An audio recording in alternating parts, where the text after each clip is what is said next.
Karl-Anthony Towns is going to miss 4 to 6 weeks with a calf strain. That came per the Wolves announced that. Uh, so plus, it's not his Achilles. Everyone thought it was his Achilles right off the bat when he got injured. Minus, he's going to miss 4 to 6 weeks. What are your initial thoughts on this, Grant? And there has been, I've seen it floating around. There are some people that think that this might be beneficial to the Wolves somehow, which I would, yeah, I'm not going to wish injury on anyone aside. I just staunchly disagree in general. Yeah, I disagree too. I think it is positive that it's not an Achilles, but a calf strain. We're talking about a serious one. Jeff Stotts, I'm sure, will tell us how long the average time missed is going to be, or has already done that. I But think I read that grade 3 would have been 3 months, so it seems like it's less than a grade 3. yeah, I think it's a little concerning though too, because a calf can linger. I mean, Dame Lillard had one and has it again. It can come back. It can trigger other stuff. So not great, but certainly not as bad as it could have been.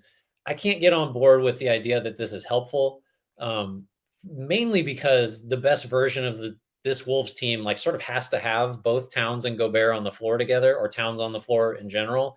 And so you're just not getting. I mean, I think everyone would agree that some of the chemistry and like synergy between all the players in the main lineup on this team needed work and needed reps, and now you're not getting those. I guess the theory would be that you're taking a bad defensive player out of the lineup, but like, I mean, Towns matters so much to the way they want to play offense and the spacing that they're just not going to have. And the numbers, I mean, you had this first. The Wolves just, it's a small sample relative to a full season, but 432 possessions with Gobert on the floor and Towns off. The Wolves get outscored by almost 9 points per 100. Their defense is kind of right middle of the road, and their offense is just god awful. So, I mean, that's what we're working with now, until this lineup figure, or these new roster combinations work out or work themselves out. So yeah, not great. Mainly again to me, because these guys just need to play together. The adjustment to Gobert is massive for everybody, Towns especially, and now it's just, this is time lost, to getting to the best version of this team. And they lost time in training camp and preseason because Towns was Right? sick. And I think that impacted how confused they seem on defense to start the season, where they're trying to run different packages based off who's on the floor. And I'm wondering if were they doing that because that was supposed to be easier, or if that's how they actually wanted to play. And I was more of an advocate. Initially, I was like, well, just do what you think is best suited for your personnel. But now I'm just like trying to scale ahead of the playoffs. You want to play how you want to play in the postseason. And even if you're going through the growing pains, at least you have your players available and are trying to figure out what you're going to be defensively. That just gets, you don't have the information with Towns there. And like, there's also just the risk here that this Towns injury torpedoes their already shaky standing in the Western Conference. I know he hasn't been great. The Wolves have picked up a little bit of late. I think they're 5-3 over their last 8 games or whatever it is. They're 10th and they're 1 game under 500. And you mentioned the numbers with Gobert on the court. If you think the Wolves are going to be better, it's because you want to follow the Jazz model, or you think it's just, oh, we're going to surround him with 4 shooters. That's not something that Minnesota is currently built to do. They're 25th in 3-point shooting accuracy, and Towns, his 3-point clip is pulled back. He's at 32.5% for the season. He's taking about, by the way, like half as many threes as I expected him to. I just assumed he was going to take like 10 or 12 a game. He's under 6. He's important to that 4-out model because the way that D'Angelo Russell has been shooting, even Anthony Edwards being touch and go. So they are shooting when Towns is off the floor and Gobert is on the court, 25% on non-corner threes. I don't know that you not all of a sudden, I know Towns has been like, him and Rudy Gobert want to occupy some of the same spaces on offense, more so than I thought that they were going to run into issues with this year. But like, I don't know, you might make Gobert more comfortable, but I don't know that you're inherently improving your offense. I think what you need is what you've always needed, is that D'Angelo Russell, but I mean, you needed Towns to play, but D'Angelo Russell needs to shoot the ball better, like for a long period of time. That was something you needed before Karl-Anthony Towns was injured. And so this is just it. You avoided the worst case scenario, but I still think this has the potential to be catastrophic for the Timberwolves this season. Yeah, it's got far-reaching ramifications, like you said, because if you're trying to get ready for the playoffs, now you're just going to lose a month plus 2 months, whatever it is, because you'll be careful with this. I assume they're going to err on the side of holding Towns out longer than rushing him back. You're just losing like experimentation opportunities or just chemistry stuff. I think like one of the easy angles to play here is that, well, Anthony Edwards now, you're going to get a lot more touches. You're going to be a much bigger part of the offense. In theory, there's one less big guy in the lane. Although, like, again, Towns as a spacing big is, I mean, almost historically unparalleled in terms of like the attention that he commands out there. He's not Mhm. camping in there like Gobert is, but like you said, there have been instances way too often or shockingly often where they're both kind of in the way. So maybe that spaces things out for Edwards. Maybe he averages 30 a game or something, over this stretch. It would be certainly that's the best thing you could get out of this if you're the Wolves, which is Edwards just kind of waking up full time for the season. But yeah, it's hard otherwise to spin this in any kind of positive way. And it's just, I mean, what are you doing at that? You have Torian Prince, but are we all of a sudden like, oh, we have to explore the pairing that you were never really supposed to explore? And it's Mhm. probably already played more this season than I thought it would. But Kyle Anderson, Rudy Gobert Yeah. as your front court. And like, if Towns isn't on, like, it's almost easier to work that pairing if Towns is on the court and slow mo is your de facto three. I did look this up. This shocked me, but with Anderson and Gobert on the court and no Towns, the Wolves have a 114 offensive rating. I have to imagine that the level of competition was just so low it didn't matter, or D'Angelo Russell's just been that bad. Like a lot of those minutes are coming without Edwards or D'Angelo Russell. Is Mhm. that how that's working? Um, I think that I just feel like this is going to be like an absolute massacre for the Wolves in the Inter. Maybe I'm wrong here, but just like even I mentioned their last eight games where they're just 5-5 over their last 10, still not shooting the ball exceptionally well from three. Like Nas Reed and Jordan McLaughlin have been two of their most valuable 3-point shooters over the past 10 games. This is just all sorts of uneasy. And now all of a sudden, like you're Utah sitting here like, oh, we don't need our pick to be a lottery pick, like because the Minnesotas might be a lottery pick. But meanwhile, the Jazz have fallen all the way to ninth in the West.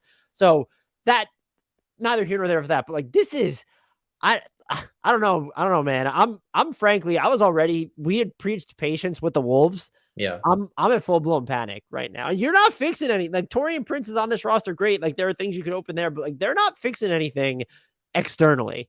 It's just they don't have like the No. firepower to make a trade. And you don't want to overreact because you have so much equity in your front court right now that you're not gonna go make a trade even if you could.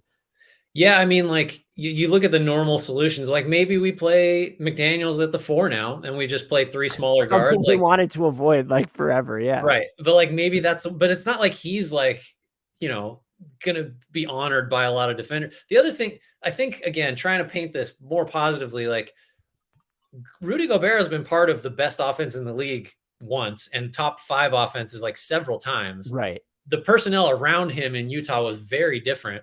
But if you're Edwards and Russell, for example, can't you like look at each other and say, why can't we do a Conley Mitchell impersonation? Like, if Edwards is what he's supposed to Because be, Conley and Mitchell could shoot. that's the thing. Like, it's just not. So you can fall into saying like, well, I mean, Gobert as the lone big is not a hindrance to a great offense. It's possible. It's happened several times. But that I think that sells the Jazz's surrounding talent short, saying that it's just that easy. It's like, no, those guys were all really good and pretty dangerous. Royce O'Neal was like the only guy that couldn't get his own shot in that group. So, yeah, it's going to be tough. I think the defense is going to have to be phenomenal for Minnesota to kind of emerge from this pretty prolonged stretch. It looks like, with 6 weeks. with yeah, We're that's talking 2023 at that point. if they win half their games over this stretch, I think that's good. Anything more than that is you're feeling Overachieving. really, yeah, you're surprised. Very quickly, can you guess how many possessions I'll set the over under at? I don't want to set the over under because you know what it is. I'm just going to tell you 19 possessions with McDaniels at the four and Gobert on the court. I'm sure That's they not went, something that they've even tried to. They haven't like yeah. wanted to play McDaniels there for quite some time. But I'm with you that Torian Prince that might be their best. Do you just lean all the way though into like sort of the skimpy like crampy floor spacing defensive model, where it's just like, well, at this point it doesn't even freaking matter. There just aren't even a lot of options. All the all the options are not the best. That's I mean, I will say Nas Reed's ability to space the floor is something that you can explore with Yeah. Gobert, and so that will help. And they do have Nathan Knight on this roster, but like if we're talking about Nas Reed and Nathan Knight, like helping him sort of navigate this stretch, like it might already be a disaster, like over. Yeah. I just don't know what the I don't have. I guess my point is I don't mean to be all doom and gloom, but I can't see this. I know people get frustrated with Towns in big games. I know his performance tends to fluctuate. I know that he can be really bad on defense. I know that his offense has just been more frustrating this year because it seems like he all of a sudden wants to occupy spaces that he wasn't necessarily Mm. occupying, or as religiously last year. But like you're still at worst just lost your third best player, depending on how you feel about the Gobert Edwards town structure. I struggle to see any semblance of blessing in disguise or silver lining for them. And then listen, like how long does it take? What's Towns look like when he gets back? Like he will be, this sounds like an injury where he will be fine long term, which is great. But like getting up to game speed, what is like, how is he moving after the calf strain? Does his timetable go according? You're so invested in him long term, you have to slow play this.